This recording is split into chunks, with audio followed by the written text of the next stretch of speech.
অজুর বিষয়টি আমরা পিস টিভিতে বিস্তারিত আলোচনা করেছি। এই জায়গাগুলিতে বিশেষভাবে টক শোতে, সমষ্টিগত আলোচনাতে প্রায় আমার আলোচনা আছে, আমার 250 টক শো আছে, আর 69টি টিভি টক ব্যক্তিগত আলোচনা আছে। তাতে আমরা এই বিষয়গুলি খুব স্পষ্ট করেছি।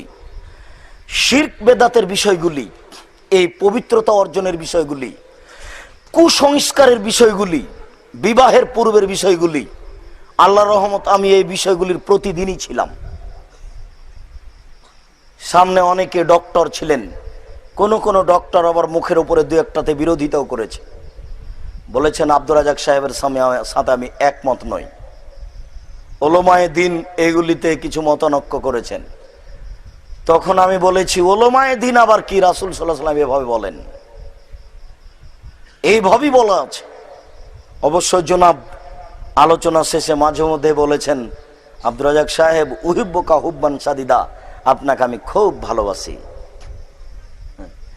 ডক্টর হিজবুল্লাহ উনি বলছেন আপনাকে আমি খুব ভালোবাসি। ভালোবাসেন আলহামদুলিল্লাহ, তবে আমল করতে হবে কোরআন এবং সহিহ হাদিস, মানুষের মতামতের কোনো সুযোগ নেই।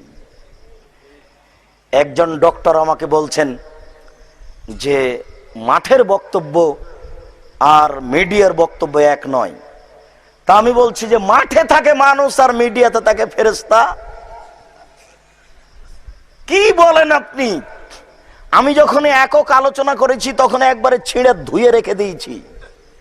আপনি কিসের মিডিয়া? মিডিয়া মানে কি? এখানে যখন সুযোগ আসবে তাকে একবারে ধুয়ে রেখে দেবো, যা মিথ্যা তা মিথ্যা বলে দেবো জাতিকে। এমন ভাবে বলা আছে, সামান্যতম কোনো দুর্বলতা করা হয়নি। তা দেখবেন আল্লাহ যদি নিয়ে আসে সময়, কোনো সুযোগ নেই। মিডিয়া মানে মিডিয়াতে ফেরেশতা থাকে নাকি? মিডিয়াতে তো বেশিরভাগ থাকে সাধারণ মানুষ, কষ্ট পেবে যুবক তোমরা 3 নম্বর শ্রেণীর মানুষ বেশি থাকে। আর এই মসজিদে ভদ্র মানুষ থাকে।